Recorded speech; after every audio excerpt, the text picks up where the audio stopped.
This episode of Weekly Weird News is sponsored by Upstart and by Quip. We talk about robots a lot, mostly on our weekly tech show. But this robot news simply could not wait for that. It has to go out now. Elon Musk has done it again, folks. The man whose companies have popularized electric cars and dominated the private space rocket industry, he sure does like piggybacking off of those successes to go on and make stunning, almost dare I say, unbelievable promises about what his companies are working on in the long term. From colonizing the planet Mars to implanting computers into people's brains. To digging big old holes under the earth. Imagine transportation, but underground. And way more complicated. But yeah, this latest example of Elon Musk maybe jumping the shark a bit is TeslaBot, a new AI-powered humanoid robot that's more advanced than anything else out there. Musk unveiled TeslaBot at the end of AI Day, a presentation held this past Friday which focused mainly on improvements to Tesla's cars' self-driving features. At this point, we've all seen Tesla's self-driving, so despite what seems like some pretty serious work that's gone into it, none of this is particularly exciting, especially since you still need to have your hands on the wheel and your eyes on the road, defeating the entire purpose of self-driving cars. Because, look, I'm not saving any energy or time. Yeah, it's literally the fact that you call it self-driving. Yeah, it's not self-driving. I'm holding the car's hand the whole time. And also the car's like, well, we can't really tell if he's not looking at the road at night. We haven't, for some reason, that technology isn't implemented in the car. Whoops. But about 2 hours into the event, they surprised everyone with this sleek and sexy robot that looks like something right out of a sci-fi movie. First, it was just some CG rendered stills, but then the TeslaBot actually took the stage. Folks, it is real. And it's dancing? Okay, yeah, as you can probably tell by this point, that is not actually a robot, it's just a guy in a suit. And Elon confirmed this as soon as he got on the mic. But he said that it will be real. Can it dance? I mean, you just saw it dance, so... We downloaded Fred Astaire's entire brain into this robot. It's got all the stolen Fortnite dances that children crave. And Carlton just punches something in the background. So he's like, yeah, look, that was just a guy in a suit, haha. But it's actually happening. And then he made some very stunning promises about what TeslaBot will be capable of. According to Elon, it's no big stretch to simply apply the massive amount of AI, machine learning, and computer vision, etc. from Tesla's cars to a robot. Just beep, bop, boop. This robot's going to stand 5 foot 8 inches tall, weigh 125 pounds, walk at 5 miles per hour, carry up to 45 pounds, and deadlift up to 150 pounds. And yeah, we usually convert imperial units to metric for our viewers in the rest of the world. But in this case, that would be a giant waste of time because this is all very likely total, complete bullshit.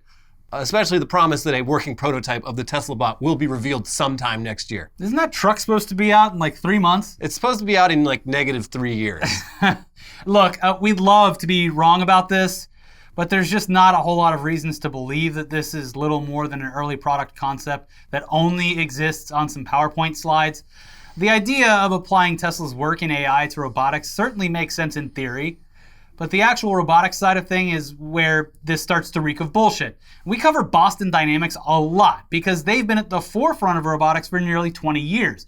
But even their humanoid robot, Atlas, impressive as it is, remains a big, bulky prototype in need of constant supervision and maintenance even after a decade in development. James Vincent of The Verge summed up the absurdity of the TeslaBot in an article published after the event, so let's read. Even by Musk's standards, it was a bizarre and brilliant bit of tomfoolery, a multi-purpose sideshow that trolled Tesla skeptics, fed the fans, ginned up the share price, and created some eye-catching headlines. The latter being particularly important in a week when most Tesla news has focused on a federal investigation into a tendency of the company's autopilot software to crash into parked emergency vehicles. Forget about all that, says Musk. Just look at the person in the spandex suit. Next year, it'll be a real robot. I promise. Do you believe him? Should you believe him? I won't answer that for you, but I want to restate the facts. Elon Musk got up on stage last night and promised that Tesla, a company whose driver assist software is unable to reliably avoid parked ambulances, would soon build a fully functioning humanoid robot. Musk said that the machine would be able to follow human instructions intuitively, responding correctly to commands like, please go to a store and get me the following groceries. He outlined these scenarios and then said, yeah, I think we can do that. This was minutes after he'd ushered away the best demo of the TeslaBot available, a dancer in a spandex suit. If nothing else, you have to admire the chutzpah. This robot, it will walk down the street and literally punch an ambulance because your car isn't able to. Find the nearest ambulance and just beat the shit out of it. Yes, my queen. Tesla bot engage. Cool. The article continues. To put Musk's claims in context, remember that Boston Dynamics, a company which makes Atlas, the most advanced bipedal robot in the world, has never described its machines as anything but R&D. Atlas, says Boston Dynamics, is simply a way to push the cutting edge of robotics. It's not even close to commercial deployment. In recent videos of the machine, the company showed how difficult building a bipedal robot is and how often Atlas trips and falls. It's also worth noting that Boston Dynamics has been working on Atlas and its bipedal predecessors for more than a decade. Musk thinks he can leapfrog their work in a year. Carl Berry, a lecturer in robotics engineering at the UK's University of Central Lancashire, put things to me in less uncertain terms. Quote, calling it horseshit sounds generous, frankly. I'm not saying that he shouldn't be doing research like this, but it's the usual overblown hype.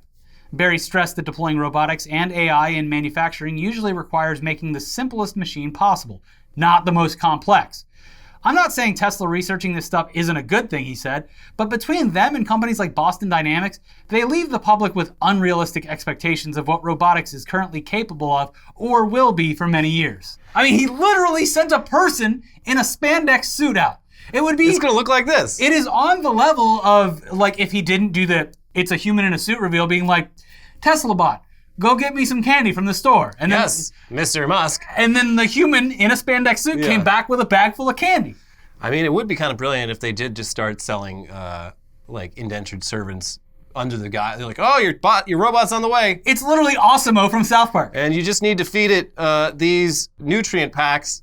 And also, he does still need to take a shit. Yeah, it's like you plug in the power to the robot, but it's just Soylent coming through the pipe into the machine. It's like, yeah, it does everything I ask of it. It speaks perfect English. It's wow. It's like, yeah, you're literally just paying a butler. Yes. Who's dressed up funny. You're paying Musk for the butler. Yeah. The funniest thing to me is like, because Atlas, as advanced as Atlas is, he doesn't have hands yet. Because like, robotic human hands is extremely complicated. That is really fine motor skills. And this fucking robot here, this slim, svelte, sexy robot, has just perfect one-to-one human hands. Yeah. He can give you a hand job. That's what I was just gonna say. Tesla bot, jerk me off. He can finger your butt. Yeah. Tesla bot, it's time for my nightly colon check. Yeah. Yeah. You wouldn't want to get colon cancer, so give that thing a twirl. Just give it a good little twirl. Tesla bot, 2 fingers tonight, please. Tesla bot, I'm feeling loose. Tesla bot, get the poppers. But listen, look, we might be more credulous about this if Elon and Tesla didn't have a long history of just making lofty promises that they never end up delivering on. In 2016, Elon said that in 2 years you'd be able to summon a Tesla car from anywhere connected by land and not blocked by borders, like if you're in LA and your car is in New York. In 2017, he said that full self-driving was 3 to 6 months away. And then when full self-driving eventually did get added, its name was extremely misleading, to say the least. In 2019, he said that by 2020, there would be 1 million Tesla robo-taxis on the road. In 2017, he said that a Tesla semi-truck with a 500-mile range would be available in 2019.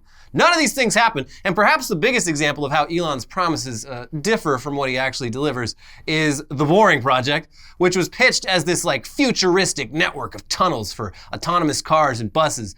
But in reality, it's literally just a short, narrow tunnel under the Las Vegas Convention Center that's like, it's a shuttle tram, but without tracks, and it just uses Tesla cars. So it's actually less efficient than a shuttle tram. It's a test drive for both things, a Tesla car and driving on a private road for rich people. It's lame, and it's a big disappointment. But I don't know, sure, yeah, it certainly... Also, he broke the windows on the Tesla truck. It would have been funny if they came out and like hit the robot and it just started bleeding everywhere. Yeah. That's not supposed to happen. Bad robot. But I mean, yeah, it would be cool, I guess, if Tesla did manage to develop the most advanced robot the world has ever seen in like the shortest possible time period. That's the thing. That would be cool, I guess. And it's also like when he was talking about Neuralink while the people that we were actually working on the project were like, oh! Yeah, his own scientists just like, oh, Elon, stop making promises that we have no way of following up on. Will the Cybertruck eventually come out? Sure. Didn't he recently say that like it might balloon in price Yeah. to like an outrageous amount of money. Him and Kanye have the same problem where it's like Kanye would be better off just releasing his albums as a surprise instead of hyping himself up and then falling short. Like, Yes.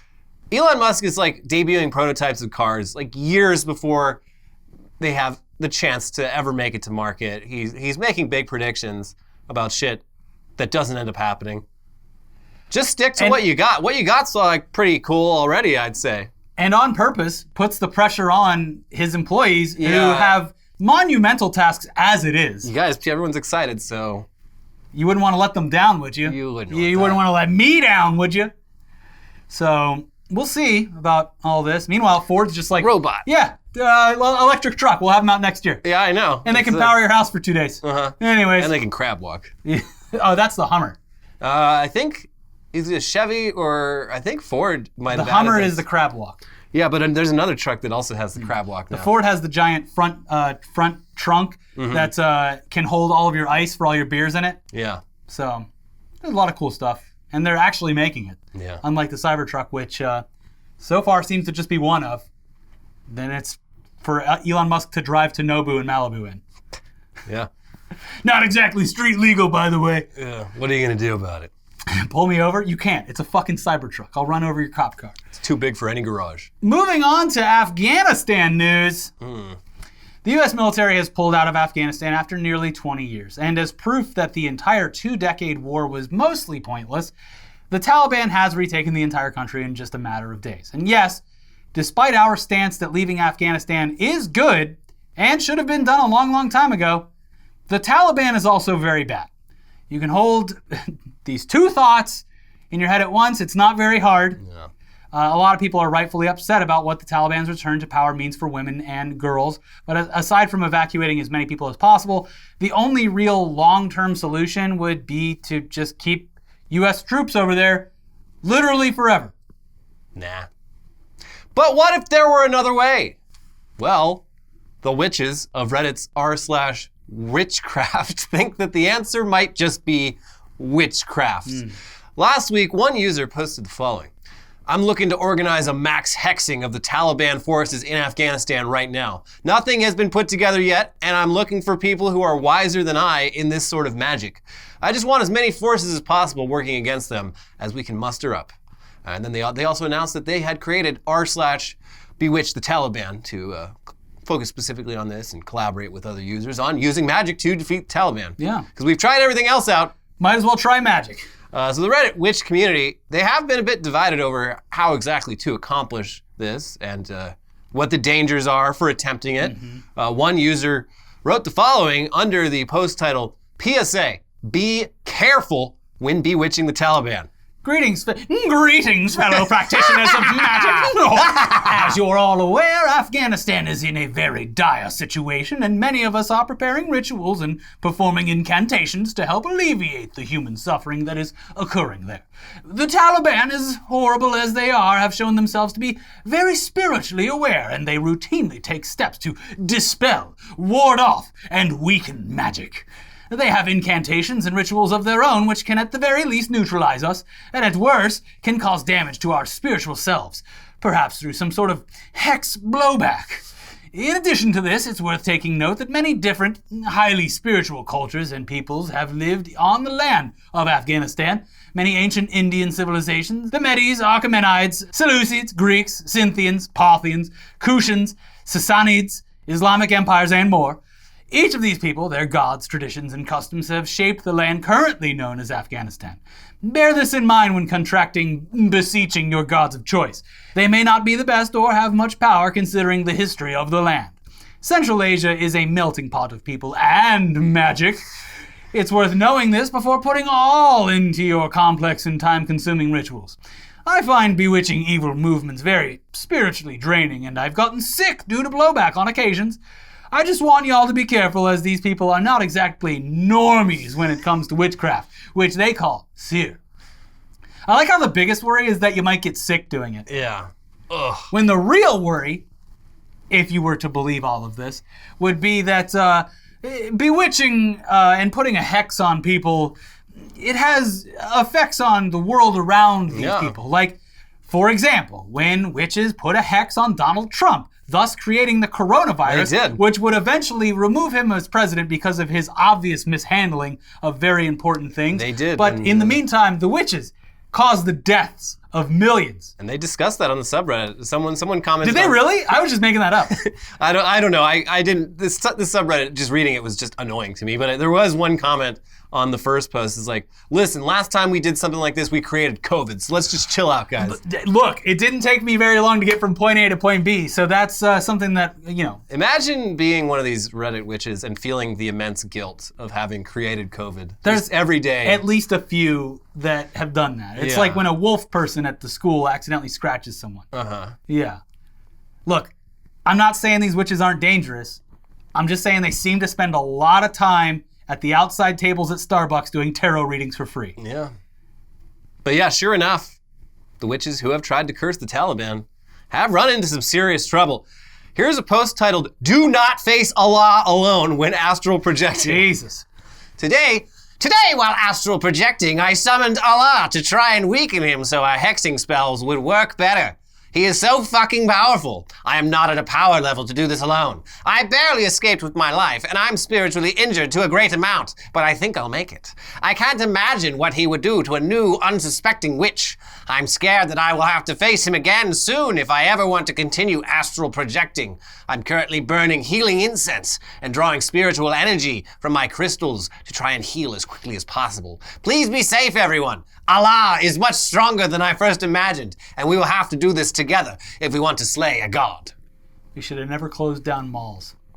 Malls gave these people a place to go and be seen and do their rave dances and all their kinds. And now, look what happens when witches have time on their hands. They're trying to pick a fight with Allah, a man worshipped by billions of people. What did you think was going to happen, lady? And, spooky season is right around the corner. Their power is only going to get greater. Yeah. And their attempts to take down regimes only more bold.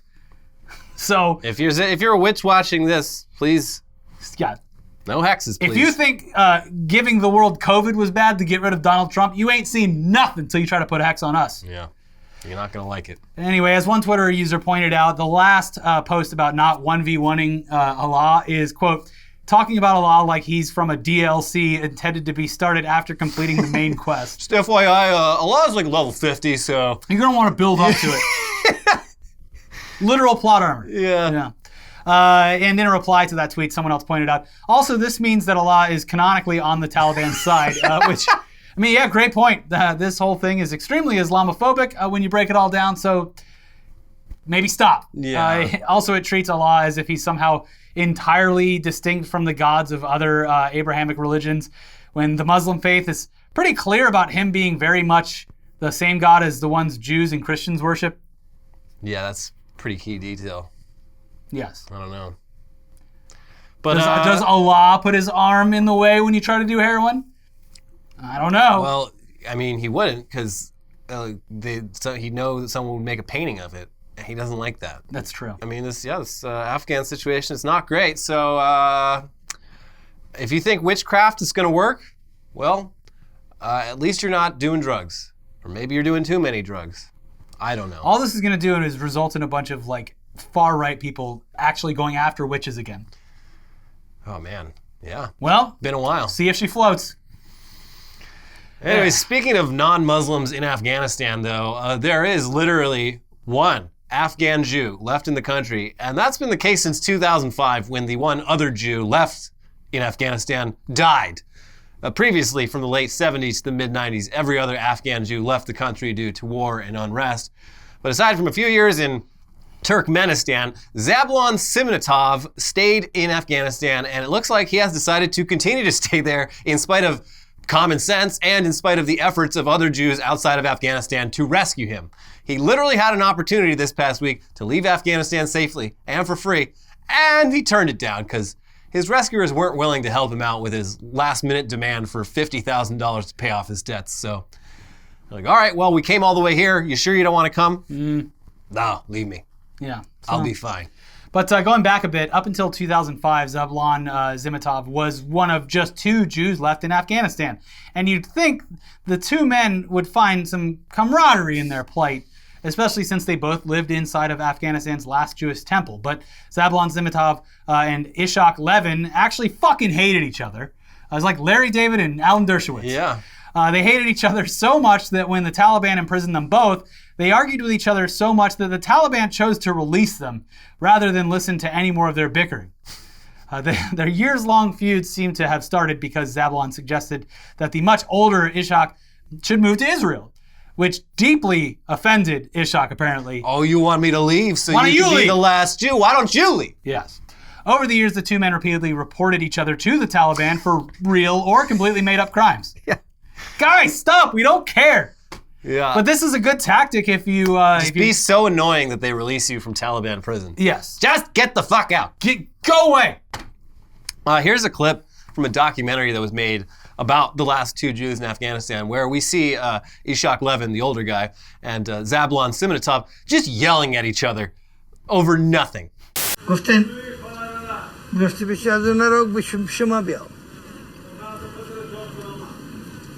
چرا دو میزنی زولان دیونه شدی چی بلا گپ بدی نگفتم من به تو گفتم صدری جینی میگی بیا صدری جینی میگی بیا یه براش تار بزن چی دو میزنی زولان من تو چی گفتم چی گفتم من تو را اینو چی میگه اینه من به تک برای تک کپی ندارم اینه دان اینجا شیشه بیادش فرسان کن اگه دان اینجا شیشه بیا فرسان کن این من برای توش گفتم زولان دیونه شدی چی بلا من به تک بدی نگفتم دان اینجا شاشته اینه یه سال نان میخوره بیا من به تک بدی نگفتم تو دو میزنی چرا بیگناه بشی تقصیر اسرائیلی چی شد افریقی چی شد دوستی رفیقی چی شد به نکی با پدرت کردم با مادرت کردم با برادرت کردم تو که یکی اکبر هم بره برباد کردی We can still talk, Ishak. No, I saw your arm around the Taliban soldier. And they live on opposite ends of this synagogue and just scream at each other all day. I said dinger. So anyway, yeah, the guy that was in the clip, he died in 2005, and so Zablon has been the lone Jew in Afghanistan for the last 16 years. I bet he's a little bit sad about it, though. He doesn't have anyone to argue with. No, he was interviewed when the man died, and he said, "No, I don't feel bad at all. I'm glad he's dead." Give him a couple of years, though. He probably misses him now. No, I don't think so. But yeah, as it became clear over the last few months that the Taliban would likely be returning to power once the U.S. pulled its troops, he actually said that he was planning on finally leaving.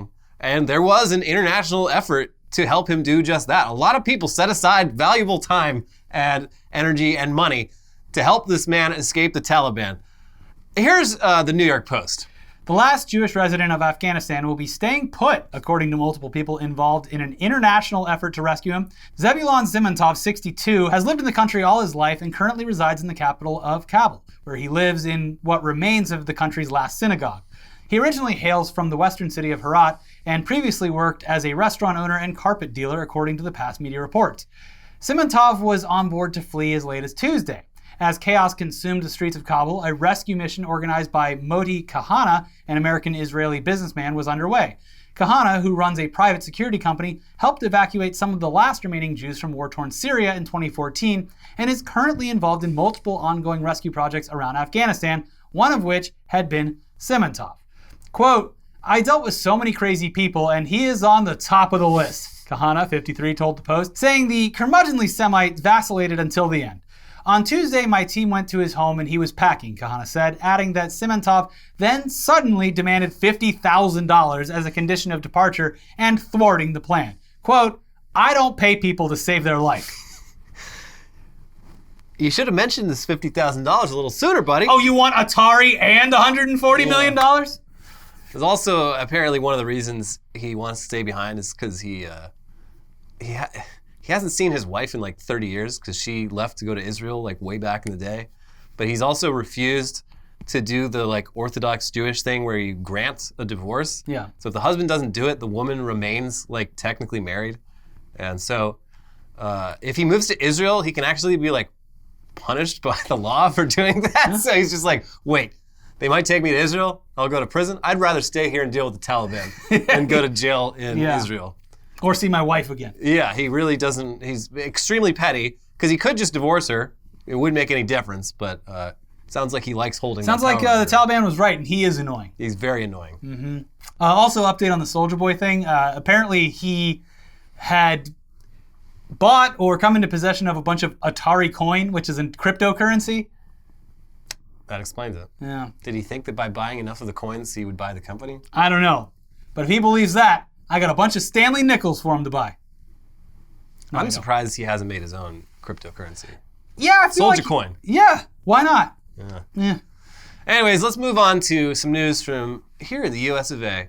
The next big elections here are happening in November of 2022, when a whole lot of House and Senate seats will be up for grabs. And one man running to be in the US Senate is Ohio Republican Josh Mandel. And for a taste of what this man can do for the people of Ohio, here's a recent Twitter post by Mr. Mandel. Perrysburg, Ohio. Inside the Five is a cool brewery started by 2 NFL vets. Great food and spirited waitresses. Even though Brienne was sick today, she came to work because she knew they were short servers. These are the type of American workers that make our country strong. And there he is with his arm around that sick waitress and a picture of the brewery, just putting her and the brewery she works at just completely on blast, as if all this is good. So the brewery immediately went into damage control mode, sending the waitress home and issuing a statement about how disappointed they were that she came in feeling sick. Mandel then doubled down, posting on Twitter, "Hey, Inside the Five, instead of giving in to the woke mob, how about having your employees back and giving her a raise? While so many people are getting paid to sit home and do nothing, Brienne muscled through feeling under the weather and came to work." Yeah, Josh, that's the problem. That's why people are upset. You see, the woke mob just hates it when people spread illnesses at their place of work, which involves serving food. Because in a lot of cases, I don't know about in Brienne's, but in a lot of cases, you can't afford to miss work, even if you are sick. Yeah, and that's the reason she did it. And obviously the restaurant, they bear a lot of the blame for this. But yeah, he's just like, what's the big deal? Why is everyone so mad that this woman with the fucking sniffles or whatever is just walking around breathing on people's tables, bringing them food? What's the big deal? Eventually, after receiving loads of bad attention and negative reviews, Inside the Five just went ahead and deleted its Twitter account. This Senate candidate's post about how much he liked the brewery ended up being terrible for their business. Yeah, just this guy, he's an assassin. Business assassin. He's a business assassin. He goes in, he leaves a 5-star Yelp review, and in the process destroys the business. Yeah. It's a new tactic I haven't seen before. Mm-hmm. But amazingly, what makes the story so much better is that this isn't even the first time this month that Senate candidate Josh Mandel has made a post praising a business which immediately put that business at risk. Earlier in August, he tweeted about getting a late-night haircut from a barber that he found who cuts hair out of his home, which is in most cases against the law in Ohio. You can't run a barbershop out of your apartment. He even provided the guy's website, major cross streets, and a photo of him with the barber. Not sure if any consequences await that barber, but I'm sure he probably... Better vote for me or this place is going to get shut down. He probably didn't like the fact that a Senate candidate tweeted this information to the public. Trying to keep a low profile here. But anyway, the election's still over a year away, so Josh Mandel has plenty of time to inadvertently harm plenty of businesses while trying to publicly praise them. Other businesses are going to start paying him to go to their rivals go down and give positive reviews. Mm-hmm. You can get down to the ice cream shop, get a picture of you with no mask on, just giving a big lick. It was great. I saw the chef go into the bathroom. He didn't waste time. He didn't waste any time washing his hands. He got right back to work, and that's the kind of grit we need in these United States. Hey, at this restaurant, they don't wash the grill because they know all the flavor comes from the filthy, crusty grill. Wouldn't want to eat it anywhere with it. It tastes like metal. Ew, gross. Clean grill. Get out of here. But before we get into the headlines half of this show, this episode is sponsored by Upstart. If you're carrying a credit balance month after month, it can feel like you're in a never-ending cycle of debt. Upstart can help you make that final payment so you can get ahead. Upstart is a fast and easy way to pay off your debt with a personal loan all online. Whether it's paying off credit cards, consolidating high-interest debt, or funding personal expenses, over 500,000 people have used Upstart to get one fixed monthly payment. Upstart knows that you're more than just a credit score and is expanding access to affordable credit. Unlike other lenders, Upstart considers your income and current employment to find you a smarter rate for your loan. With a 5-minute online rate check, you can see your rate up front for loans between $1,000 to $50,000. You can receive funds as fast as one business day after accepting your loan. Find out how Upstart can lower your monthly payments today when you go to upstart.com/weird. That is upstart.com/weird. Don't forget to use our URL to let them know that we sent you. Loan amounts will be determined based on your credit, income, and certain other information provided on your loan application. Go to upstart.com/weird. This episode is also sponsored by Quip. Fill in the blank. Brush, floss, then, if you didn't say rinse, you may not be getting completely Gamers rinse up. clean. Yes. Mouthwash is a key part of your whole mouth's health because it gets between teeth to kill bad breath germs and help strengthen enamel. Thankfully, the oral care experts at Quip created a super simple way to make mouthwash part of your daily oral care routine. Quip's new mouthwash comes with a refillable dispenser that's delightful to use and sleek enough to fit on any bathroom counter. It's got a sleek, modern design with 5 colors and 2 high-end finishes to choose from, a small footprint on your counter, and a built-in dosage cup. Quip mouthwash kills bad breath germs, helps prevent cavities, and leaves you feeling fresh thanks to a formula that gives your mouth everything that it needs and nothing it doesn't.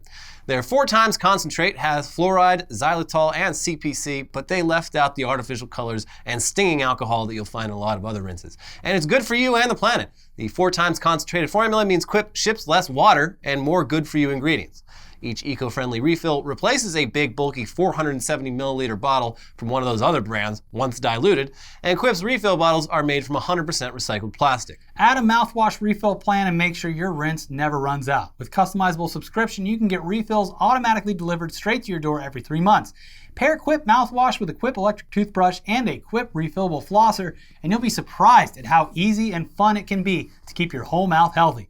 And if you go to getquip.com/weeklyweird5 right now, you can get $5 off a mouthwash starter kit. That is $5 off a mouthwash starter kit, which includes a refillable dispenser and a 90-dose supply of Quip's 4 times concentrated formula at getquip.com/weeklyweird5, spelled GETQUIP.com/weeklyweird5. Quip, the good habits company.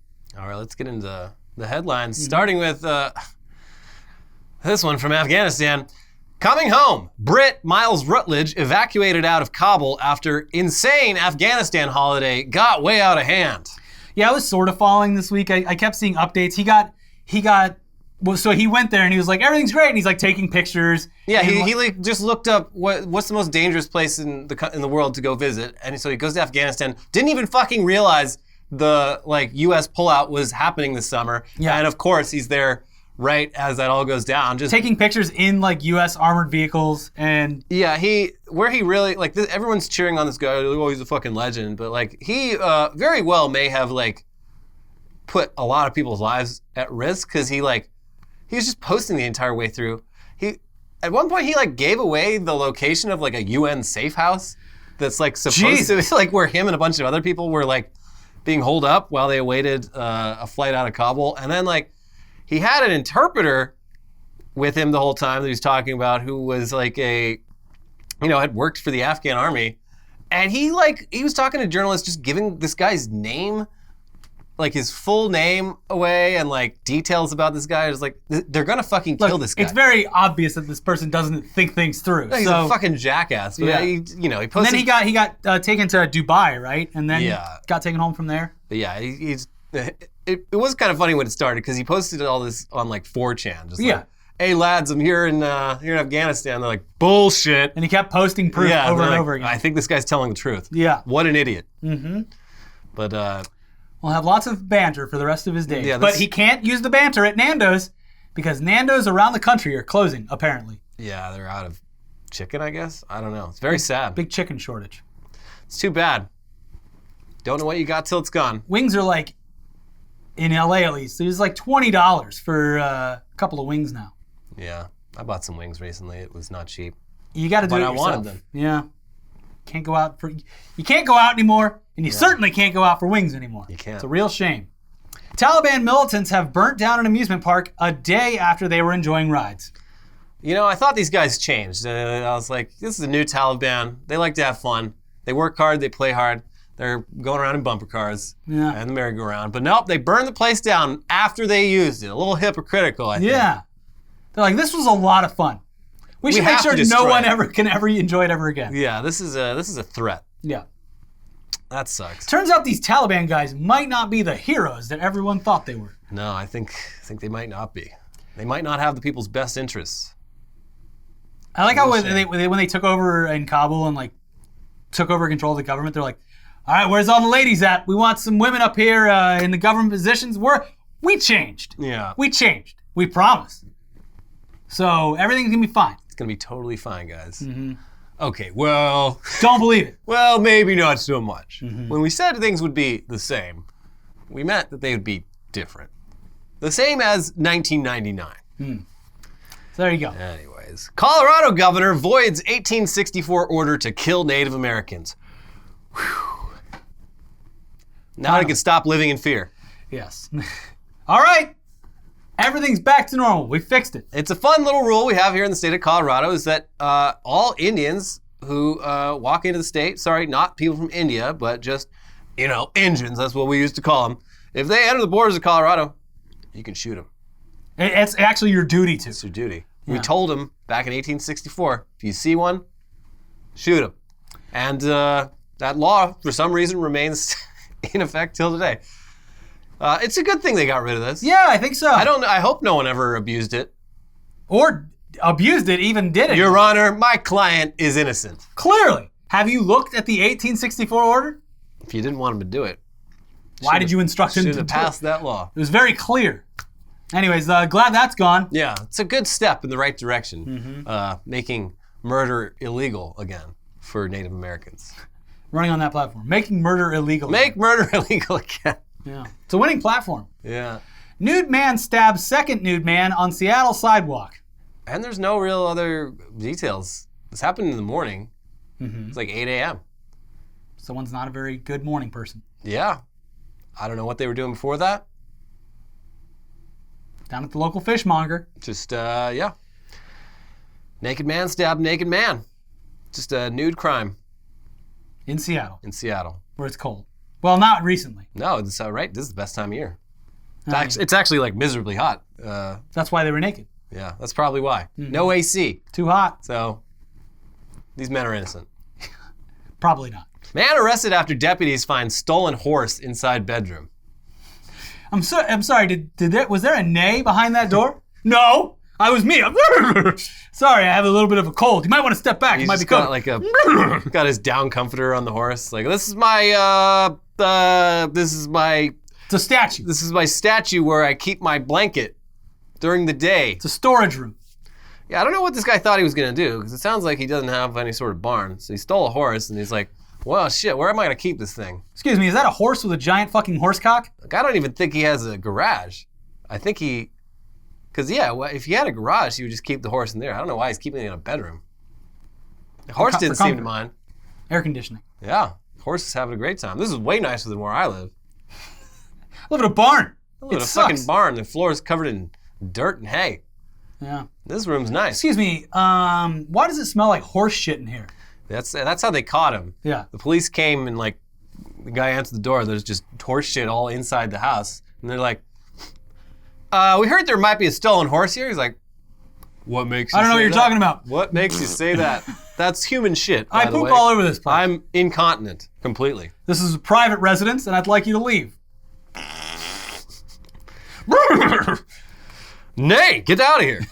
I say nay to that, officer. Maine lawmaker whose wife just died of COVID joins anti-vax rally. What can you really say? I This guy's wife literally dies of COVID, and the next week he's at an anti-vax rally. Up until this week, I had only seen the reposts of the Herman Cain Award Yeah. on Leopards Ate My Face. Like, it was just like, all like the more prominent people would rise to the top. I don't know if it'll be good for your mental health to actually go to the Herman Cain Award subreddit, but it is chock full of stories like this, multiple a day, of just people who, there's very sad ones, and then there's ones that make you want to put your head through a wall. Yeah. It's, a vast variety of stuff just like this, where people just either it's either hubris or they just can't learn or they just refuse to believe reality. Yeah. It's sad, but also like when it comes down to like lawmakers, people in positions of power who are doing this kind of stuff, like it's hard to feel bad for them because they're actually actively convincing other people to do things that will get them very sick or die. With this guy, it's clearly he's just in too deep. Yeah. He decided to because going back the other way would admit that his wife died for no reason, a completely preventable disease. Yeah, he's in it too deep. I think that's like a lot of people. It's like at this point, they can't turn around. Even now. if they get the disease or someone they love does, it's like, well. You see, Trump got booed at his rally. Yeah, Donald Trump's like, by the way, vaxxed. I got the vaccine. It's I feel great. fine. Yeah. You should all get it. And it was like, boo. It's the only thing he could say to make his own fans boo him. It's crazy. It's crazy. And some lighter news. Ship that blocked the Suez Canal to try again. To block it again? Well, you know. I mean, this... I bet you can't block it twice. This captain has the potential to do the funniest thing that has ever happened. I'll fucking do it again. And here it is, the Ever Given entering the Suez Canal. It's... oh, God, no! Oh. I'm going to do it. I'm going to do it. Oh, my God, he's done it again. He's done it again. Well, at least the world can focus on that for a little while longer. They might do it as a distraction I hope for Afghanistan. So. Yeah. They're like, hey, what about the women and children of Afghanistan? Oh, you mean the boat stuck in the Suez Canal? Get the Ever Given. Get it in the canal right now. We need, hey, start the Olympics back up again. A British village is on the hunt for a vandal who pours beans on people's front doors. You'll never catch me. I'm pouring beans. What the fuck? This motherfucker is pouring beans on people's doors. It's a. I never thought of this as like it's a beaning. A vandalism, but yeah, it's real gross. It's disgusting. You don't like cleaning it up, especially these British beans. It's all like got that brown juice, and yeah. And I see it as breakfast delivered. I mean, my dog would love it. Hey, can you bring some sausage next time? Yeah, and bring some bangers and a fried tomato. And a completely blackened tomato. Yeah, a couple slices of toast, whatever else they eat over there in Britain for breakfast. It's all kinds of stuff. They have big, fancy breakfast. They do. I like the beans on the toast. I do too. I was like, when in Britain, I'm going to try it, and I actually really enjoyed it. Yeah. And I thought the grilled tomato was great too. I did too. I just didn't like the, the blood pudding or whatever? I liked that. It was a little weird, Not but for me. I didn't mind it. And wait till you try fish and chips. The chips, they're actually French fries. The one that I think I will never have the courage to try is the jellied eels. Yeah, I have no idea about it. They capture eels out of the Thames, and they do something to them that basically naturally turns them into Jell-O. So it's like fish Jell-O. Apparently, the big thing in the nasty. UK now is American candy. Because of like YouTube and TikTok challenges, and like all these shops are having trouble keeping it in stock, but they're seeing it as it's a boost in business during the pandemic. What kind of candy? Just like Kit Kat, Snickers? Literally all American nerds. That's funny. All kinds of stuff. Our candy fucking sucks. Yeah, that's what's weird about it. It's like, sugar, gross, corn syrup. Now that's the ticket. Yeah, we have anything that involves sweetness. You don't want the American version. You know what? You know what's good? Chocolate. You know what's better? Whatever scientific thing they went through to make chocolate harder to melt and gave it that really bitter taste, that's the good stuff. What are you doing? You're right next to Europe. The candy factory of Europe, and you're choosing to import a bunch of crap from the United States. Well, the UK does good chocolate too. Do they? I don't know about it anymore. They got that chocolate orange. It's pretty tasty. Yeah. Anyway, final headline. Billy Crystal got super stoned inside an MRI machine after eating too many weed gummies, then asked for Taco Bell. I would absolutely not like to be in a MRI machine high. Yeah, he said he got high because he was worried he'd get anxious inside the MRI machine. I'm like, yeah, so that seems like the exact reason why you'd want to avoid, like... Billy Crystal doesn't touch Xanax. Getting super high in a confined space where just the loudest fucking sound you've ever heard is going around your body. He's like, maybe it'll be like one of those little floating balls where you go inside and float. Oh yeah, I've done that. I haven't. It's not that great. The water's very salty. But yeah, Billy You tasted the water? What? Well, no, it gets in your eyes. It's just like everywhere. If you accidentally splash, like the air is salty. It's very salty. But yeah, Billy Crystal, there's your tip. Don't do too many edibles if you're about to get an MRI scan. I feel like the Taco Bell thing's a bit. It's not like he was on like. I think that's a bit. Yeah, it wasn't like he was on, laughing Hey, Doc, gas. can I get some Taco Bell in here? Yeah, it's not like he was. I'm fucking baked, by the way. When they put you under and you come out and you're all kinds of fucking saying weird shit. Yeah. I don't think it was like that. He was just like, oh, hey, I'm not doing much. It'd be funny if I got really high and asked for Taco Bell. You know what? These doctors, these nurses, they've been working really hard for you. You know what they need? A little bit of comedy. A little bit of laughs. Yeah. Do the old Patch Adams on this. And I'm not going to charge you for it either. Yeah. Yeah. I hosted the Oscars multiple times, but you can have that one for free. And the only thing I've seen him do recently is sit on the court of the Clippers games. He's there every game. He loves those Clippers. He sure does. Anyways, that's it for Weekly Weird News this week. Be sure to check out our most recent videos. Oh, be sure to subscribe to the channel. Comment for engagement. Subscribe, like. bell, and comment. then watch our most recent videos. Both have a lot to do with OnlyFans. One is an update to the other. But just check out our videos over here. And we'll see you very soon for another week down in the content mines. Just picking away at it. See you then.